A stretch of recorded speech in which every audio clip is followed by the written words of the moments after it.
Bien-aimé, merci ma sœur. Merci aussi mes frères et sœurs, à vous tous qui participez à cette prière. La parole de Dieu est un mystère, c'est vrai. C'est un mystère. Vous pouvez l'avoir lu même 10 fois. Mais il arrivera un jour, sur le même texte, sur le même verset peut-être que tu lisais, que le Seigneur t'apporte une nouvelle révélation. Et tu vas t'étonner, est-ce que je lisais ici? Ce sont des endroits où j'ai lu et comment je n'ai pas pu comprendre cela. Chaque verset a 7 fois façon d'interpréter cela, selon que la parole de Dieu nous dit. Aujourd'hui, je vais revenir un peu à la parole de Christ et je vous demande avec sincérité, ouvrez votre cœur, donnez-moi une place dans votre cœur. Laisse-moi te transmettre ce message et que tu l'acceptes comme si le Seigneur lui-même t'apportait cela. Nous savons que Jésus-Christ, il a dit quelque chose dans Jean 8 au verset 32, « Vous connaîtrez la vérité et par la vérité vous serez affranchis. » S'il nous dit que nous connaîtrons la vérité, il y a quelque chose qu'il a dit en même temps par cette phrase, c'est que nous ne connaissons pas la vérité. De quelle vérité s'agit-il? D'abord de ce qui concerne Dieu. Nous ne savons pas, nous ignorons. Nous ne savons pas exactement qui est le Père, comment il est le Père, quel est son caractère, quel est son comportement, quel est son amour envers nous. Nous ignorons cela. Et là, il nous dit, vous connaîtrez la vérité. Une autre vérité à ce qui le concerne, lui. Il est le bras de Dieu. Il est le secours de chaque personne qui pleure. Il a la réponse de tous ceux qui s'interrogent à cause de leur vie. Comment je veux faire? Comment je vais m'en sortir? C'est lui qui garde toutes ces réponses, que ce soit sur le plan physique ou le plan spirituel, que ce soit pour toi, que ce soit pour tes enfants et les enfants de tes enfants, même dans ton entreprise, dans tout ce que nous faisons. Il est la réponse de chacun. Mais il faut revenir à la parole qu'il a dit, vous connaîtrez la vérité. La vérité peut être révélée, mais elle se révèle dans chaque branche. Tu peux avoir reçu une révélation selon ta maison, mais cela ne veut pas dire que tu as reçu la révélation selon ton travail. Cela ne veut pas dire que tu as reçu la révélation selon le projet que tu es en train de faire. Donc, chaque chose, chacune de ces choses-là que nous avons, Dieu peut te parler. Il peut te montrer le bon chemin. Et croyez-moi, nous égarons très souvent. En prenant des décisions seules, sans consulter Dieu, il se trouve très souvent que nous nous trouvons dans un chemin d'égarement. Mais le Seigneur ne se lasse pas de nous pardonner, de revenir encore une fois pour venir vers lui. Ainsi, Jésus avait dit lui-même dans Jean 17 au verset 3, dans sa prière sacerdotale, quand il a vu qu'il avait terminé ce qu'il avait à dire, ce qu'il avait à faire, presque terminé, et il avait fait cette prière. Mais il va résumer ça pour dire la vie éternelle, ceux qui te connaissent, toi, Père Saint, et celui que tu as envoyé, le Seigneur Jésus-Christ. Deux personnages, Dieu le Père, le connaître, et connaître Jésus, celui qui a envoyé. Dans cette connaissance, ce n'est pas le type qu'on vous dit, par exemple, est-ce que tu connais Dieu? Et tu le dis, je le connais parce qu'il s'appelle Jéhovah. Ce n'est pas dans ce sens-là. Ce n'est pas non plus la connaissance des études de la lettre, car connaître selon la lettre risque de nous égarer, quand la parole dira plus tard, dans 2 Corinthiens chapitre 3, la parole tue. Trop d'études nous conduit plutôt à l'orgueil et non à l'humilité. Trop d'études nous conduit à l'égarement, non à la vie éternelle, à la vie de Dieu. Sinon, la connaissance dont Jésus parlait, c'est la connaissance de la cohabitation. À force de vivre avec lui, à force de passer de longs moments avec lui, matin, soir, le cours de ta vie, jusqu'à ce que tu comprennes maintenant ses réactions, sa façon de penser. Tu vas jusqu'à sonder l'Esprit de Dieu, car la parole de Dieu nous dit, il nous a donné la capacité de sonder même l'Esprit de Dieu. Dieu nous dit tout. À ses enfants, il ne cache plus rien. Il n'utilise même plus les paraboles. Tout est en clair, puisque nous sommes maintenant en Jésus-Christ. Mais s'il dit de connaître le Père, cette connaissance, donc je reviens là-dessus et je souligne ça très fort, c'est la cohabitation avec Dieu. C'est ça d'ailleurs, le vrai culte. C'est ça qu'il voulait dire. C'est ça le vrai adorateur, comme il le disait. Les vrais adorateurs, ce sont qui adorent le Père en vérité et en esprit. Ce qui fait toute la différence pour ceux qui viennent pour voir le miracle, ceux qui viennent uniquement pour être bénis, mais ne cohabitent pas avec Dieu, n'acceptent pas Dieu comme l'associé de leur vie. Dieu ne participe pas dans leur vie. On peut dire, oui, ce sont des enfants de Dieu, mais ils sont étrangers à la vie de Dieu. Ne soyons donc pas étrangers à la vie de Dieu, mais partageons déjà à partir de sa pensée, ses paroles et ses actes. Soyons comme des outils de la justice en cohabitant ensemble avec Dieu. C'est là où Jésus nous dit, le but, c'est de connaître Dieu. Mais quand nous l'aurons connu, nous connaîtrons avant tout l'amour de Dieu. Car ce qu'on voit de Dieu avant toute chose, c'est l'amour. C'est son amour, pas son amour. Son amour l'a poussé à décider de ne plus être seul, mais de créer l'humanité tout entière comme nous voyons l'univers tout entier. Il a aimé, il a voulu et il a, par sa parole, invité toutes ces choses qui n'existaient pas par la parole et ces choses ont existé. C'est par amour. Et c'est par amour qu'il nous crée, qu'il t'a créé toi. Regarde-toi quelquefois dans le miroir et oublie ce que tu vois. Dis-toi que tu es l'image de Dieu. Voilà, quand tu te regardes, tu vois l'image de Dieu. Et c'est ce que tu es, ce que je suis, et ce que nous sommes tous. Mais le Seigneur, je crois, connaître Dieu, c'est mieux de connaître son amour, avant de connaître autre chose. Parce que celui qui a compris l'amour de Dieu, celui qui aura compris cela, n'a plus peur, n'a plus de crainte.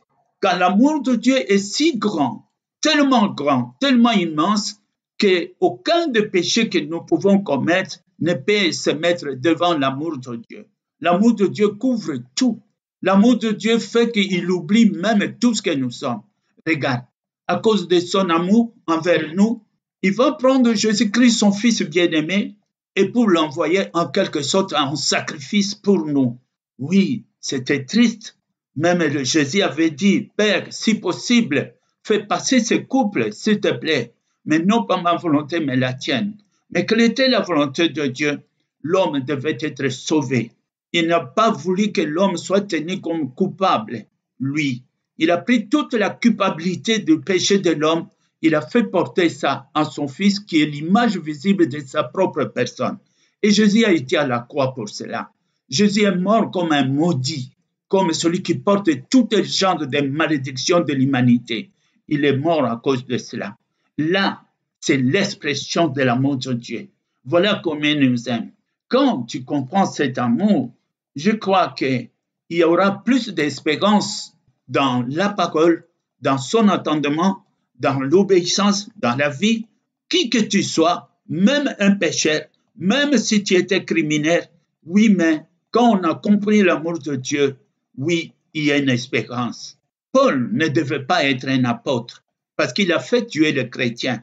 Qui pouvait savoir que Dieu irait jusqu'à dire « Je t'ai choisi pour t'envoyer vers les païens, vers qui je t'envoie, et même moi-même, je te montrerai de quoi vous allez souffrir pour moi. » J'ai choisi cet homme comme un instrument pour moi, pour témoigner pour moi, parce qu'il agissait dans l'ignorance. Regarde Dieu ce qu'il est. Un homme ne pouvait pas faire cela. Dans la parole de Dieu, je peux lire dans le livre d'Éphésiens, au chapitre 2, au verset 29, écoute bien cela et ayez le discernement de ce message. Ainsi donc, vous n'êtes plus des étrangers, ni des gens de dehors, mais vous êtes concitoyens de saints, gens de la maison de Dieu. Vous avez été édifiés sur le fondement des apôtres et des prophètes, Jésus-Christ lui-même étant la pierre angulaire. En lui, tout l'édifice bien coordonné s'élève pour être un temple saint dans le Seigneur. En lui, vous êtes aussi édifiés pour être une habitation de Dieu en esprit. C'est ce que nous disons assez souvent. Voyez, l'enveloppe que nous portons, que nous soignons très souvent, nous maquillons cette enveloppe qui est notre corps. est une maison dans laquelle nous-mêmes nous y habitons. Car l'homme, en réalité, c'est l'esprit également. C'est cette âme-là qui vit dans les corps.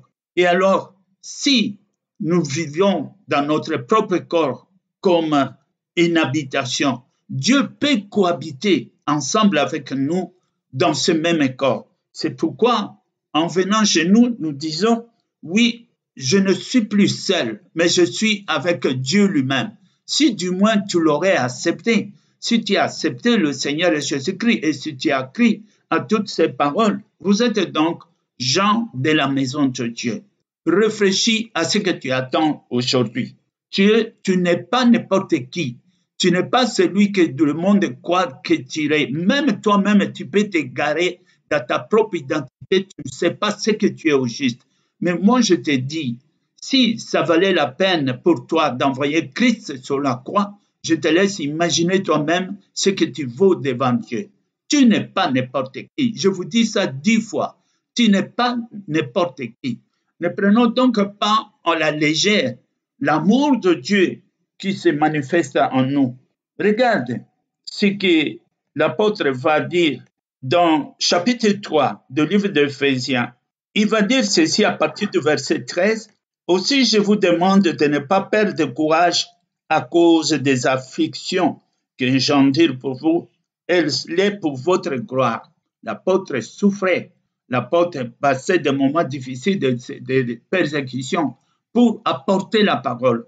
Pour d'autres aussi, comme Jésus-Christ, ceux qui ont vécu avec Jésus-Christ, quand ils l'ont vu sur la croix, beaucoup se sont dit, mais finalement, ce n'était qu'un homme.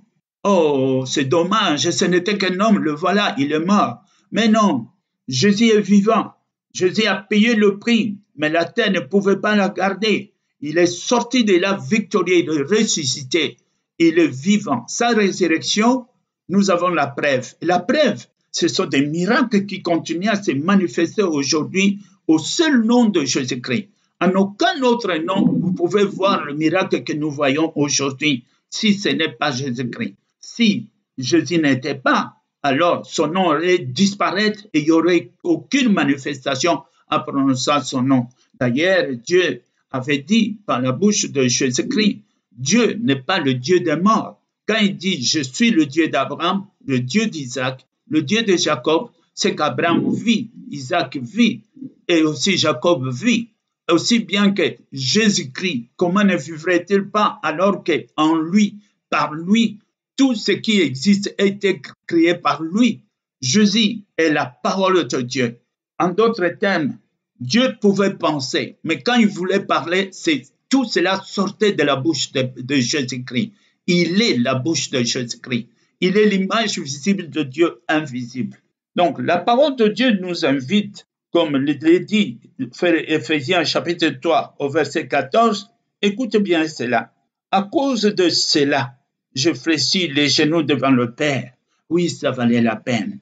Ça valait la peine vraiment que l'apôtre fléchisse ses genoux devant le Père, notre Père créateur, de qui toutes les familles dans les cieux et sur la terre tirent son nom, afin qu'il vous donne, selon la richesse de sa gloire, d'être puissamment fortifié par son esprit dans l'homme intérieur, en sorte que Christ habite dans vos cœurs par la foi, étant enraciné et fondé dans l'amour, que vous puissiez comprendre avec tous les saints quelle est la largeur, la longueur, la profondeur et la hauteur, et de connaître avec insistance l'amour de Christ qui surpasse toute connaissance, en sorte que vous soyez remplis jusqu'à toute plénitude de Dieu.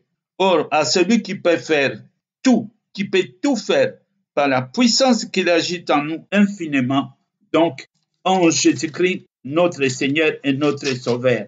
Par lui, nous avons donc cette capacité. Il peut faire cela à l'au-delà de tout ce que nous pouvons demander et tout ce que nous pouvons penser. À lui soit la gloire dans l'Église, en Jésus-Christ et dans toutes les générations au siècle des siècles. Amen. Je m'arrête un peu là dans la lecture parce que je sais, cette lecture, vous pouvez la lire aussi, mais je suis revenu un peu là-dessus pour insister. De quoi nous parlons-nous? Qu'est-ce que le Saint-Esprit veut nous parler aujourd'hui? Qu'est-ce que tu peux saisir aujourd'hui? Qu'est-ce que tu pourras dire par la suite? Qu'est-ce qu'on a entendu? C'est de comprendre, de chercher à comprendre la grandeur de l'amour. Bien-aimés, nous savons que tout a été créé par Dieu. D'autre part, la parole de Dieu n'a pas caché. Chacun rendra compte devant le Seigneur de gloire pour vous rendre compte de ce qu'il aura fait en bien, en mal devant lui. Donc, il est le Créateur. Il a les derniers mots dans tout ce que nous sommes en train de faire. Mais il se fait que chaque jour, chaque seconde, chaque minute nous conduit vers lui. La journée d'aujourd'hui est un grand pas vers le Christ. On ne pourra pas faire marche en arrière. Chaque année, c'est un pas de plus. Beaucoup l'ont rencontré aujourd'hui. Beaucoup se sont trouvés aujourd'hui devant le Seigneur pour rendre compte. Pour nous, nous sommes encore là et nous ne savons pas si c'est quand. Mais il se fait que nous sommes dans ce voyage-là. Nous marchons chaque jour, on va vers le Seigneur. Mais ce qu'il faut connaître, si nous ne connaissons pas l'amour de Dieu, nous allons avoir l'angoisse, la peur. Il y a beaucoup qui ont peur de rencontrer Dieu, parce qu'il y a l'incertitude. Ils ne savent pas. Beaucoup pensent que devant Dieu, il y aura une balance pour peser le bien et le mal. Ça, c'est un mensonge.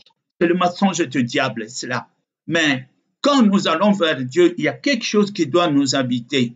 La certitude, cette assurance-là, que tu vas vers celui qui t'aime.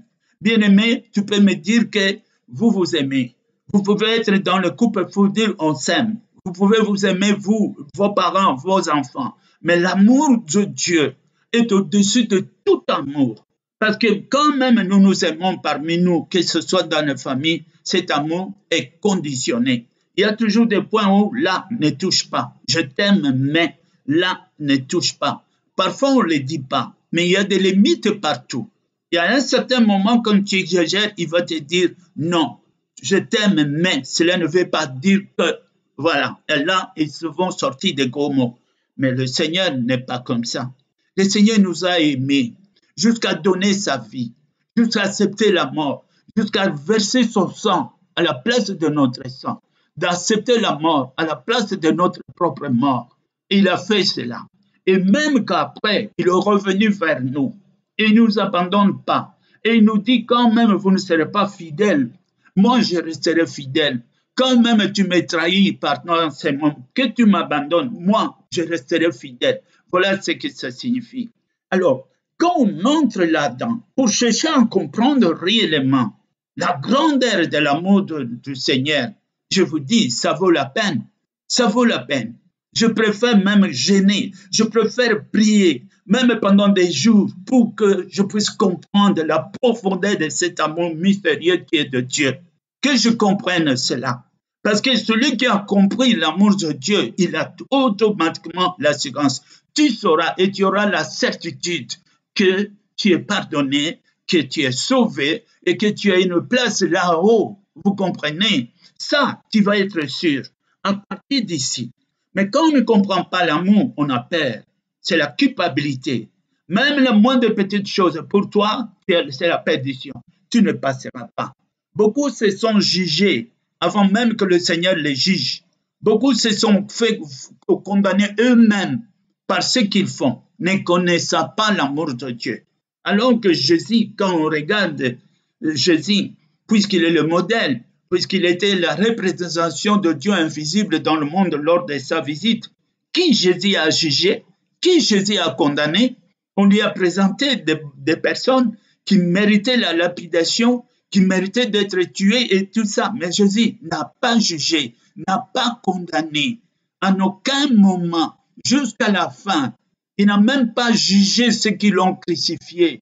C'était des hommes comme toi, comme moi. Ça pouvait être moi aussi qu'il a crucifié. D'ailleurs, à chaque fois, en tant que chrétien, quand nous péchons encore une fois volontairement, la parole de Dieu, c'est un peu comme nous renvoyons Christ dans sa souffrance. Parce que c'était nos péchés qui l'ont conduit à la croix. Pécher encore une fois, c'est remuer ce clou dans sa plaie. Ça fait mal tout cela. Mais nous ne sommes pas de cela. Celui qui n'a pas compris l'amour de Dieu agira certainement dans l'ignorance, risque de juger. Il va même désespérer. Il va même dire que je suis perdu lui-même. Il va même se condamner et arrêter tout. Il va arrêter la prière. Il va arrêter l'adoration parce qu'il ne comprend pas. Quand le monde nous condamne, Dieu n'est pas le monde. Quand les amis nous condamnent, quand la vie du monde, les personnes du monde nous condamnent et nous accusent, ce n'est pas Dieu. Faites la différence entre celui qui t'aime et celui qui ne t'aime pas. Ne mets pas tout dans le même sac. Dieu est amour. Voilà ce qu'il est. Il est vraiment amour. Et comme il nous aime, en ayant donné sa vie pour nous, saisissez cela. Car si tu sais cela, si tu as l'assurance, tu auras la paix. Et quand on sait qu'on est pardonné, tu as la joie. Et faire un travail dans la paix et dans la joie, c'est un travail réussi. Que ce soit dans le sens physique, que ce soit dans le sens spirituel, sans stress, tu y arriveras certainement. Ne pense donc plus à regarder tes transgressions. Ne passe pas ton temps à regarder tes péchés, bien-aimés. J'ai déjà rencontré des personnes et dit pour moi c'est trop tard. Ce que j'ai fait, le Seigneur ne me pardonnera jamais. Ah non, qu'est-ce qui te fait dire cela? L'homme sur la croix était un criminel, brigand, bandit, voleur, violeur, tout cela. Mais parce qu'il a dit à Jésus, souviens-toi de moi. Est-ce que Jésus lui a mis là, je vais te faire un culte d'âme? Est-ce que Jésus lui a dit, oh, mais c'est trop tard, il fallait trouver Jean-Baptiste pour te faire baptiser? Mais voilà qu'il va lui dire, aujourd'hui même, tu seras avec moi dans le royaume des cieux. Il lui dit, en vérité, et voilà, bien-aimé, c'est ce Jésus-là dont je vous parle ici. Moi, je ne connais pas un Jésus d'autre, parce que le monde, c'est ça, même dans des églises, on nous pointe de doigts, tu as fait ceci, tu as fait cela, lui, il a fait ça, moi, on l'a vu dans un bar, ceci, que des accusations. Écoutez, dans la parole, quand on regarde la Bible, moi, je connais un accusateur, c'est le diable. C'est lui qui accuse. C'est son travail. Et il y a beaucoup qui font office du diable. Ils passent leur temps à accuser les autres. Mais comment c'est possible? Comment tu ne vois que le mal? Comment tu ne vois que des reproches? Comment tu vois que l'égarement des autres? Ça veut dire que ton cœur, déjà, n'est pas bon. Tu as un très mauvais cœur. Parce qu'on dit ce qu'on a dans le cœur. C'est le débordement du cœur. C'est ça qui ouvre notre bouche. Et si dans ta bouche, il n'y a que des condamnations, mon frère, je vais te dire sincèrement, tu crois peut-être que Dieu est comme toi. Non, Dieu n'est pas ça. Dieu ne juge pas, ne condamne pas. Il l'a dit lui-même, il ne juge pas. Nous sommes jugés nous-mêmes par la parole, sans que Dieu intervienne, parce que la logique est là. La vie et la mort, la bénédiction et la malédiction, la lumière et le ténèbre, Dieu a déjà présenté ça. Mais c'est à nous maintenant. Quand tu choisis la mort, c'est ton choix. Si tu choisis la vie, alors c'est la vie que tu choisis. Ce que tu choisis pendant que tu es ici, c'est ce qui t'arrivera. Il n'y a pas de corruption, il n'y a pas d'autre chose. Et Dieu ne se trouvera jamais responsable de quoi que ce soit qui nous arrive. En bien ou en mal, nous sommes nous-mêmes ceux qui font. Quant à lui, il nous aime. Il t'aime encore. Il est mort pour nous pendant que nous étions pécheurs. Il est mort pour nous pendant que nous méritions la mort. Il n'a pas regardé cela. Mais aujourd'hui, nous l'avons accepté. Il va revenir encore derrière pour nous juger. Non. Mal connaître l'amour de Dieu, oui, il n'y aura pas de motivation. Tu vas dire, bon, oui, ça ne vaut pas la peine. Mais mettez-vous à la place, s'il vous plaît. J'ai toujours pensé, quand Jésus-Christ a été crucifié, il n'était pas seul. Il était avec deux autres. Mais voilà que le soir, puisque la loi juive disait que les condamnés, les pendus et les condamnés à mort sur la croix ne devaient pas passer la nuit sur la croix. Il fallait qu'on les dépose, qu'on les décroche pour les causer. Alors, puisqu'ils étaient condamnés à mort, il fallait précipiter leur mort. Ainsi, on envoyait des militaires pour casser les jambes, pour précipiter leur mort. Mais prophétiquement, on ne pouvait pas toucher aux ossements de Jésus-Christ. Quand ils sont arrivés, ils ont vu que Jésus était déjà mort. Et alors, c'est là où le cinquième plaie, on l'a percé pour voir si réellement il est mort. Et là, les signes de la mort étaient là parce que ce n'est pas le sang qui s'est précipité pour sortir, c'était d'abord de l'eau, ensuite du sang. Et là, c'était confirmé qu'il est mort. Même cela est un grand mystère que nous devrions comprendre de la révélation de toutes ces choses. Mais Jésus a payé ce prix-là. Jésus a été à la croix pour cela. Il est mort réellement pour ça, à cause de toi, à cause de moi. Regarde tes actes, regarde ce qu'il fait, ce que tu fais.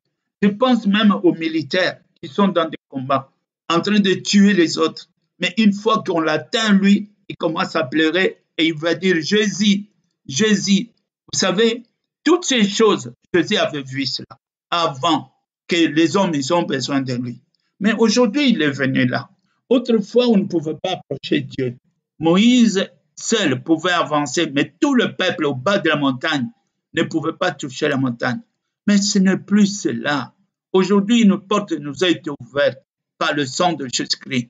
Le sang de Jésus-Christ a renversé le mur de la séparation. Ce sang a construit un nouveau pont, lequel toi qui m'écoutes aujourd'hui, au nom de Jésus-Christ, qui que tu sois, le Seigneur t'accueille comme enfant. Il va t'attendre. Pendant que toi, tu t'attends à la justice et aux accusations et à la condamnation, il se passera ce qui s'est passé avec l'enfant prodige. Il va te dire, je t'attendais, et je me demandais quand est-ce que tu reviendras. Ta porte était toujours ouverte. Ton père regardait encore une fois l'horizon depuis les jours que tu es parti, depuis le jour que tu as quitté la maison de tes parents, depuis le jour que tu as claqué la porte. Moi, je fais ma vie comme je vais. Depuis ces jours-là, il te regarde. Il regarde toujours quand est-ce qu'il reviendra. Quand est-ce qu'il reviendra. Et le jour que tu reviens, vous croyez quoi? C'est pour te dire non, tu as déjà gaspillé ton héritage. Non, c'est une fête. Il dit, mon fils était mort. Et voilà qu'il est revenu avec. Comprenez-moi. Les gens ne le comprenaient pas. Les enfants, d'autres enfants n'ont pas compris cet exemple. Mais Dieu dit, comprenez-moi, il était mort, il est revenu à la vie. Comment ne puis-je pas fêter cela? Aujourd'hui, je vais vous parler de cet amour-là. Et j'aimerais que tu répètes dans le fond de ton cœur, Dieu m'aime.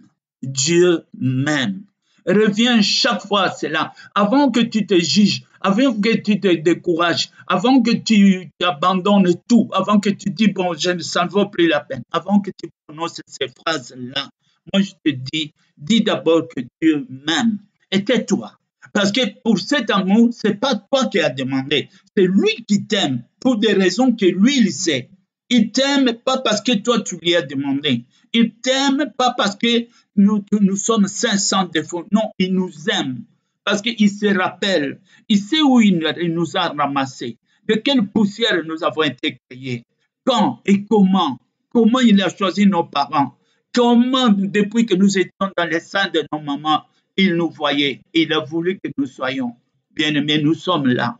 Et même que nous ne sommes pas passés inaperçus sur terre, car nul ne pouvait entendre la parole de Dieu si ce n'est pas la volonté de Dieu. Dieu a aimé. Il a voulu que tu écoutes cette parole et que cette parole te conduise vers le Jésus-Christ pour toucher ton cœur, que tu es saisi et convaincu dans ton cœur. Et cela, c'est un don de Dieu, ce n'est pas par notre force. Si aujourd'hui tu as dit Jésus est le Seigneur, il est le Fils de Dieu et que par cela, il a fait de toi une église, un temple saint dans lequel il habite, c'est dans sa volonté. Souviens-toi, le Seigneur n'est pas venu pour te juger, il est venu pour être de ton côté. Si nous étions au tribunal, c'est lui qui est à tes côtés pendant que le juge t'accuse et te condamne. Celui qui te console à côté, ne crains pas, j'ai la situation en main, c'est Jésus. Regarde, sur ce qui te concerne, ta vie personnelle, sur ta maladie, sur tes enfants, sur ton travail, c'est tout ce que tu avais, c'est Jésus. Ne cherche pas ailleurs, il n'y a pas un autre nom. Ce n'est pas un saint, ni sa mère. Car sa mère, on connaît aujourd'hui Marie à cause de Jésus, mais Jésus n'est pas connu à cause de Marie. Tout ce que nous citons là, c'est à cause de Jésus-Christ. Le Fils de Dieu vivant te dit aujourd'hui, je t'aime. Et son amour n'est pas un amour aujourd'hui. C'est oui et demain c'est non. Non, il t'aime, il t'aime, il t'aime. Jusqu'à le dernier souffle de ta vie, il t'aimera. Il y a toujours une porte, une place pour toi. Il y a toujours une porte ouverte à cause de toi. Tu peux venir en retard, que ce soit minuit, que ce soit à 4 heures du matin, même si on t'a fermé la porte, Jésus a sa porte ouverte à cause de chacun de nous. Bien-aimés, je vous dis cela, je vous dis, car connaître l'amour de Dieu, c'est une richesse incomparable. C'est savoir aimer par Dieu. Ça rassure, ça donne la force.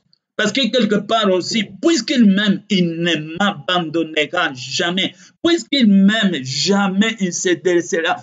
Puisqu'il m'aime, je suis sûr que je vais passer moi, parce qu'on est avec Dieu.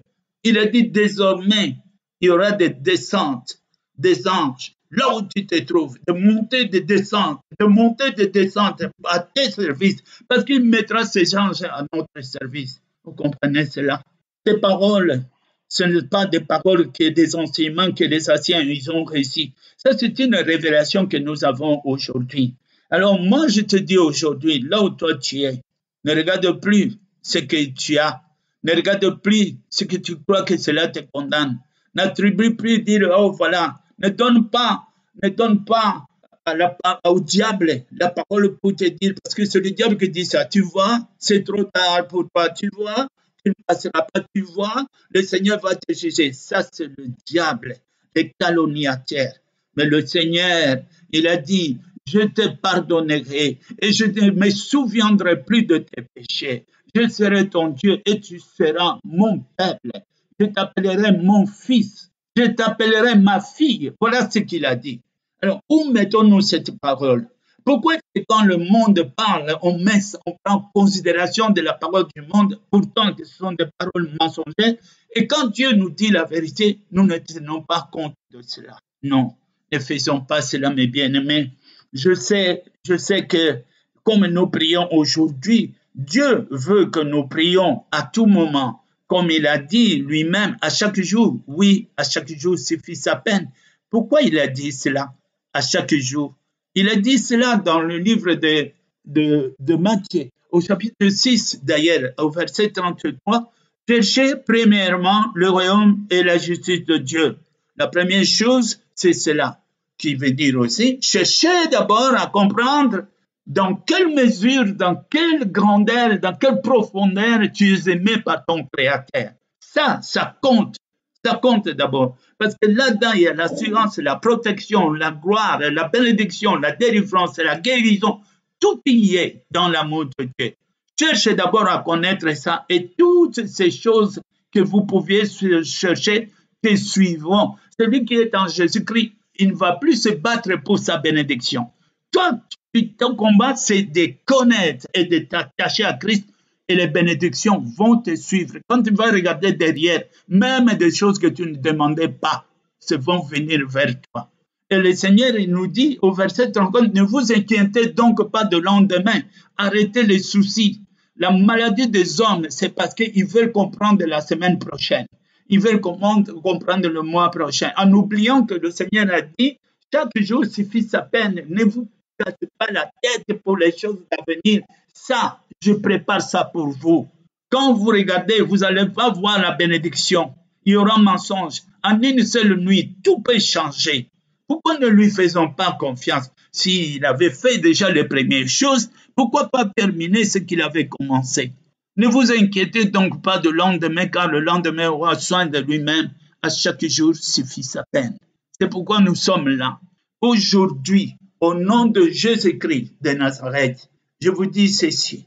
Je crie et je vous parle de tout mon cœur, s'il vous plaît. Il y en a un qui nous aime, d'un amour qu'on ne trouve pas sur terre, d'un amour éternel, d'un amour qui ne faille jamais, d'un amour qui ne changera jamais. Et son nom, c'est Jésus-Christ. Son nom, c'est Jésus-Christ. Mais il se fait que celui qui t'aime là, tout pouvoir lui a été donné. Dans le ciel et sur la terre et sous la terre, Dieu lui a mis tout. Mais c'est lui qui nous aime. Vous comprenez? Donc, nous avons de bonnes raisons de t'asseoir. Et quand tu l'adores, adore-le. Si tu veux le remercier, remercie-le. Si tu veux le lever, élève-le. Parce que nous avons tout en lui. Tout. Même ce que nous ne sommes pas capables de demander, parce que cela ne nous viendra jamais à l'esprit de demander cela. Et pourtant, c'est indispensable pour notre vie. Lui, il le sait. Voilà quel amour, quel Jésus, quel Père, quel Dieu que j'ai voulu que nous partagions ce soir ensemble. Mes bien-aimés, que le nom de notre Seigneur et Jésus-Christ soit béni. Ainsi, je vous demande tout simplement, de cette parole que nous venons d'entendre, oui, ce serait bien que tu t'attaches à ça, que tu réfléchisses. Voilà une bonne raison de réfléchir, de méditer. Quand on dit que je n'ai rien à faire, maintenant je suis libre. Non, méditez cela. Méditez cela. Ça fait longtemps, depuis l'âge de 13 ans, que j'ai demandé, que j'ai donné ma vie au Seigneur. Mais cet amour m'étonne jusqu'aujourd'hui. Jusqu'aujourd'hui, quand je pense à ça, je n'en reviens pas. J'ai le souffle coupé. Quand j'entends, je n'ai même plus faim. C'est comme si j'ai déjà mangé tout. Car je sais, j'ai l'assurance, j'ai une place au ciel. Je le sais. Il y a une place pour moi là-bas. Parce que je crois à son amour et je lui fais confiance.